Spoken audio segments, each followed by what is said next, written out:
이 영상에서 소개하는 현승북스 출판사의 교양인을 위한 자연과학 10대 원리가 다루는 첫째 원리는 운동법칙입니다. 여러분, 운동법칙.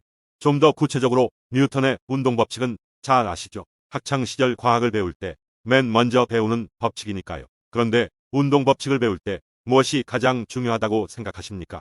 운동법칙 자체는 대략 아신다고 생각되므로 진짜 핵심을 말하면 그것은 운동법칙은 변화의 법칙이다라는 명제입니다. 이 명제는 운동법칙의 의의라고 할 수 있습니다. 곧 운동법칙을 처음 배울 때 정말로 중요한 것은 운동법칙 자체보다 그 의의라고 하겠습니다. 왜 이 명제, 곧 운동법칙의 의의가 중요할까요? 그것은 당연히 세상 만유의 본질은 변화이기 때문입니다. 그런데 변화의 원인은 바로 운동입니다. 그러니 운동법칙의 의의가 중요할 수밖에 없습니다. 물결, 바람, 구름, 차, 배, 비행기 등등 세상에는 움직이는 게 매우 많습니다. 그러니 운동법칙이 중요하지요. 이쯤에서 세상에는 정지한 것도 많다라고 반론할 수 있습니다. 물론 이는 어느 정도 사실입니다. 나무, 바위, 산, 건물, 도로, 다리 등등이 그렇지요. 하지만 10년이면 강산도 변한다라는 속담이 잘 말해주듯 이런 대상들도 매 순간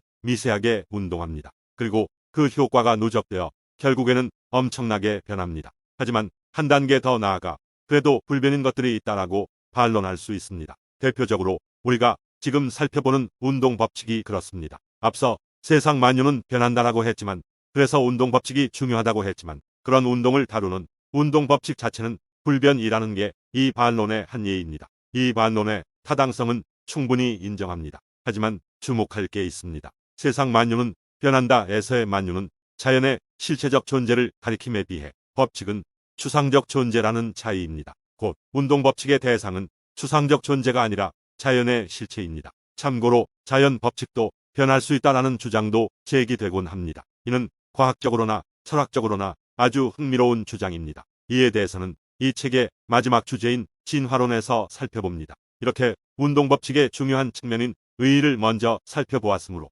짧지만 남은 시간 동안에는 운동법칙 자체를 조금만 살펴보겠습니다. 뉴턴의 운동법칙은 관성법칙, 가속법칙, 작용반작용법칙의 셋으로 이루어져 있습니다. 그런데 이 셋은 서로 별개가 아니고 논리적으로 단일 체계입니다. 이는 여기 그림과 삽입문구를 차분히 생각해보면 금세 이해할 것입니다. 따라서 실질적 대표를 하나 고르면 좋을 텐데 그것은 바로 가속법칙입니다. 실로 F=ma로 표현되는 이 법칙은 과학의 가장 중요한 식이라 불기에 아무 손색이 없습니다. 이 법칙이 나옴에 따라 삼라만상의 변화를 그야말로 과학적으로 해명하게 되었으니까요. 그리하여 이른바 과학혁명이라는 거대한 세계사적 변화가 펼쳐졌습니다. 가속법칙의 출현 시점은 대략 17세기 후반입니다. 따라서 언뜻 오래 전처럼 여겨지는 과학혁명은 사실 불과 350년쯤 전이라는 최근에 일어난 웅대한 물결입니다. 이 혁명으로 지금도 인류는 몇백만 년의 역사 중 가장 큰 변화의 시대에 살고 있습니다. 운동법칙은 현실적으로는 과학혁명이라는 세계사적 사건을 촉발했지만 이론적으로는 과학과 수학의 가장 중요한 도구인 미적분의 발명을 이끌었다는 점도 주목할 만합니다. 흔히 미적분을 아주 어려운 수학 기법으로 여기는 경향이 있습니다. 그러나 미분과 적분의 본질은 각각 나눗셈과 덧셈이라는 쉬운 계산이므로 그와 같은 잘못된 선입과는 적극 배제해야 합니다. 아무튼 뉴턴은 과학에서는 대표적으로 운동법칙, 수학에서는 특히 미적분 덕분에 과학과 수학 모두에서 역사상 가장 위대한 인물 중 한 사람으로 꼽히는 특출한 영예를 안게 되었습니다. 그런데 역사적으로 또 하나 눈길을 끄는 것은 이토록 중요한 식 F=ma가 실제로는 스위스의 위대한 수학자 오일러에 의해 제시되었다는 사실입니다. 이는 현재 대부분의 교재들이 간과하고 있어서 아쉬운 대목이기도 합니다.